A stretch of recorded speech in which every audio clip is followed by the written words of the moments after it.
అందరికీ వందనములు. దేవుని నామమునకు స్తోత్రములు. యూట్యూబ్ ఆత్మీయ కుటుంబ సభ్యులందరికీ నా ప్రేమ వందనములు. నేటి మన ధ్యానాంశము, దేవుడు నీతిమంతుల మొరను ఆలకించును. దేవుడు నీతిమంతుల మొరను ఆలకించును. 34వ అధ్యాయము, కీర్తనల గ్రంథము 34వ అధ్యాయము 17వ వచనం నుండి చదువుకుందామండి. నీతిమంతుల మొరపెట్టగా యెహోవా ఆలకించును, వారి శ్రమలన్నింటిలో నుండి వారిని విడిపించును. విరిగిన హృదయం గలవారికి యెహోవా ఆసన్నుడు, నలిగిన హృదయం గలవారికి ఆయన రక్షించును. నీతిమంతుని కలుగు ఆపదలు అనేకములు, వాటన్నింటిలో నుండి యెహోవా వారిని విడిపించును. ఇక్కడ 2 సార్లు మాట్లాడారు.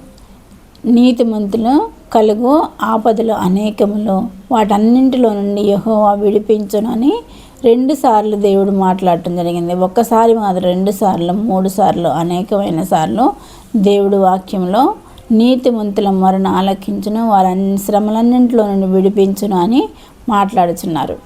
ఇక్కడ నీతిమంతులు ఎవరు? ప్రభువైన యేసు రక్తంలో కడుగుబడి రొట్టె ద్రాక్షరసం తీసుకొని ఆయన సన్నిధికి, ఆయన యొక్క సహవాసంలో ఉన్న వారిని నీతిమంతులు అని పిలుస్తారు. నీతిమంతులు ఇశ్రాయేలు. ఇక్కడ బైబిల్ గ్రంథంలో నీతిమంతులకు దేవుడు మొర ఆలకించును అన్నాడు. బైబిల్ గ్రంథంలో కొంతమంది మొరపెట్టారు. ఎవరెవరు? కొంతమందిని మాత్రమే మనం తెలుసుకుందాం. చాలామంది మొరపెట్టారు, వారి మొరలన్నీ ఆలకించాడు దేవుడు. కొంతమందిని మాత్రమే నేను ఇక్కడ చెప్పదలుచుకున్నాను. యెషయా రాజు అనే యెషయా రాజు వేరు.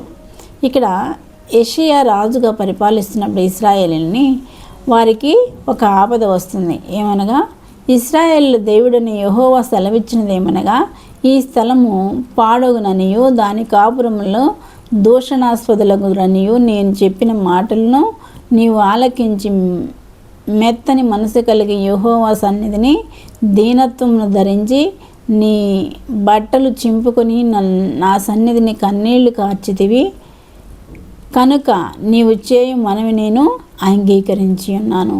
ఇక్కడ యెషయా రాజుగారు పరిపాలిస్తూ ఉన్న కాలంలో ఆయన యొక్క స్థలము, ఆయన యొక్క రాజ్యం పాడగునని దేవుడు చెప్పినప్పుడు యెషయా దీన మనసు కలిగి, మెత్తని మనసు కలిగి, దీన మనసు కలిగి యెహోవా సన్నిధిలో తన బట్టలు చింపుకొని ఆయన ప్రార్థించాడు. అప్పుడు దేవుడు ఆయన ప్రార్థనని ఆలకించాడు. కాబట్టి మనం కూడా, మనకు ఎలాంటి శ్రమలు, శోధనలు, వేదనలు వచ్చినప్పుడు మనం కూడా మెత్తని మనసు, విరిగి నలిగిన హృదయాలను ఆయన అలక్ష్యం చేయడం అంటున్నాడు. కాబట్టి విరిగి నలిగిన మనసుని, హృదయాన్ని కలిగి ఉండాలి.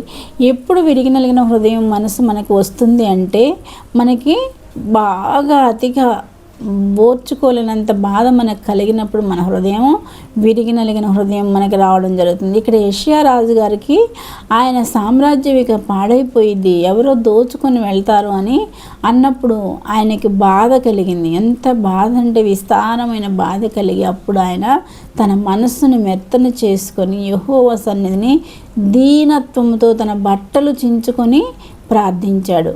కాబట్టి ఇలాంటి దీన మనసు, విరిగి నలిగిన మనసు అనేది ఎప్పుడూ కలుగుతుంది మనకంటే. కొన్ని సమయాల్లో మనకి దీన మనసు కలుగుతుంది. కొన్ని సమయాల్లో మన ఆత్మీయులు ఎవరైనా చనిపోతే దీన మనసు ఏర్పడుతుంది. తర్వాత మనకి అత్యధికమైన ప్రీతికరమైన బిడ్డలకు కానీ, భర్తలకు కానీ, ఎవరికైనా అది జబ్బు వచ్చినప్పుడు వారి మీద మనకి విరిగి నలిగిన హృదయం కలుగుతుంది. మనకి బాగా అప్పులు ఎక్కువైపోయి కూరుకుపోయినాయి, వాటిని సమస్యలను ఎలా తీర్చాలో తెలియని స్థితిలో ఉన్నప్పుడు కూడా విరిగి నలిగిన హృదయం మనకి కలుగుతుంది. అలాగే బిడ్డలు మాట వినుకోకుండా, వాళ్ళ చదువుల్లో మంచిగా రాణించకుండా, ఉద్యోగాలు లేకుండా వాళ్ళు అలాగే తిరుగుతూ ఉన్నప్పుడు తల్లిదండ్రులకు విరిగి నలిగిన మనస్సు అనేది వస్తుంది. ఇలాంటి సమయాల్లో మనకి విరిగి నలిగిన మనస్సు వస్తుంది. అప్పుడు మనం ప్రార్థించినప్పుడు దేవుడు మన ప్రార్థన ఆలకిస్తాడు అని చెప్పుతున్నాడు. ఎవరి మొర ఆలకిస్తాడు? నీతిమంతుల మొరను ఆలకిస్తాడు. నీతిమంతునికి కలుగు ఆపదలు అనేకములు, అట్టి వాటన్నింటిలో నుండి యెహోవా వారిని విడిపించును. విరిగి నలిగిన హృదయములకు దేవుడు ఆలస్యం చేయడు. దేవుడు ఆసన్నుడుగా ఉంటాడు. విరిగిన హృదయం గలవారికి యెహోవా ఆసన్నుడు, నలిగిన మనసు గలవారిని ఆయన రక్షించును. కాబట్టి విరిగి నలిగిన హృదయం కలిగిన వారిని ఆయన అలక్ష్యం చేయడు. ఇక్కడ యోషియా రాజు యొక్క ప్రార్థన వినడానికి కారణం ఏంటి? యోషియా రాజు మెత్తని మనసు కలిగి దీనత్వం కలిగి దేవుని సన్నిధిలో బట్టలు చించుకొని కూడా ప్రార్థించాడు. రాజు అయ్యుండి తను బట్టలు చించుకొని ప్రార్థించాడు. కన్నీళ్లు రాల్చితివి కనుక నీవు చేయు మనవి నేను అంగీకరించి ఉన్నాను అని చెప్పాడు. ఆయన మనవిని దేవుడు ఆలకించి ఉన్నాడు. అలాగే ఇంకా ఎవరు? దావీదు మహారాజు. దావీదు కూడా పెద్ద రాజు అయినప్పటికీ ఆయనకి శ్రమలు వచ్చినప్పుడు, ఆయన శ్రమల్లో ఉన్నప్పుడు దేవునికి ప్రార్థించాడు. ఆయన ఏమంటున్నాడంటే, విరిగిన మనసే దేవునికి ఇష్టమైన బలులు, దేవా విరిగి నలిగిన హృదయం నీవు అలక్ష్యము చేయవు అని చెప్తున్నాడు. ఆయన అనుభవంతో చెప్తున్నాడు ఈ మాట. ఆయన విరిగి నలిగిన హృదయంతో ప్రార్థించినప్పుడు దేవుడు అలక్ష్యం చేయలేదు కాబట్టి దేవుడు అలక్ష్యం చేయడు. ఈ దీనుడు మొరపెట్టగా యెహోవా ఆలకించెను అని ఆయన కన్నీటితో విడిపించాడు, అన్ని శ్రమలన్నిటి నుంచి విడిపించాడు అని దావీదు మహారాజు తెలియజేస్తున్నాడు. నీతిమంతుడు 7 మార్లు పడినను తిరిగి లేస్తాడు. దావీదు మహారాజు ఒకసారి పడిపోయాడు పాపంలో, అయినప్పటికీ దేవుడు ఆయన్ని లేవనెత్తాడు. కాబట్టి ఎవరైతే నీతిమంతులు ఒకవేళ పడిపోయినట్లయితే వారిని తిరిగి మళ్ళీ లేపుతాడు. 7 మార్లు పడిపోయిన నీతిమంతుడు తిరిగి లేచును. తర్వాత ఇంకా శ్రమలు అనుభవించిన వాళ్ళు 1 యోషియా రాజు, 2 దావీదు మహారాజు, 3 వీరి ప్రార్థనలు దేవుడు అంగీకరించాడు. అది నేను చెప్తున్నది ఇక్కడ మీకు ముఖ్య ఉద్దేశము. దేవుడు నీతిమంతుల మొరను అంగీకరించును అని చెప్తున్న. యోషియా ప్రార్థన అంగీకరించాడు. తర్వాత దావీదు మహారాజు ప్రార్థన అంగీకరించి విడిపించాడు. తర్వాత పౌలు గారు ప్రార్థించారండి. పౌలు గారు కూడా ప్రార్థించాడు. ఆయన ఏం చెప్తున్నాడంటే, విశ్వాసమందు నిలకడగా ఉండవలననియు అనేక శ్రమలను అనుభవించి మనము దేవుని రాజ్యంలో ప్రవేశించవలననియు హెచ్చరించుచున్నాను. మన విశ్వాసం ముందు నిలకడగా ఉండాలి, అనేక శ్రమలను అనుభవించి మన దేవుని రాజ్యంలో చేరటానికి రెడీగా ఉండాలి అని చెప్తున్నాడు. అంతియొకయు ఈకొనియ లుస్త్రా పట్టణంలో నాకు కలిగినట్టు హింసలను ఉపద్రవములను తెలుసుకున్నవాడివై నన్ను వెంబడించితివని అట్టి హింసలను సహించితిని కానీ వాటన్నిటి నుండి ప్రభువు నన్ను తప్పించెను. ఇక్కడ పౌలు గారు ఇక్కడ లుస్త్రా, అంతియొకయ, ఈకొనియ అనే పట్టణాల్లో అత్యధికంగా హింసించబడ్డారు. ఆయన హింసించబడ్డాడు, చాలా శ్రమలు అనుభవించాడు. ఆ శ్రమలన్నిటి నుండి దేవుడు నన్ను విడిపించాడు అని చెప్పుతున్నాడు. సో ఇక్కడ నీతిమంతుల మొరను ఆయన ఆలకించి విడిపిస్తాడు. ఇంకా హిజ్కియా కూడా తనకి జబ్బు వచ్చినప్పుడు ఆయన కూడా బట్టలు చించుకొని ప్రార్థించాడు. దేవుడు గోడ తట్టు తిరిగి ప్రార్థించాడంటే హిజ్కియా. అప్పుడు దేవుడు హిజ్కియా కార్చిన కన్నీరును చూచి ఆయన ప్రార్థనను అంగీకరించాడు.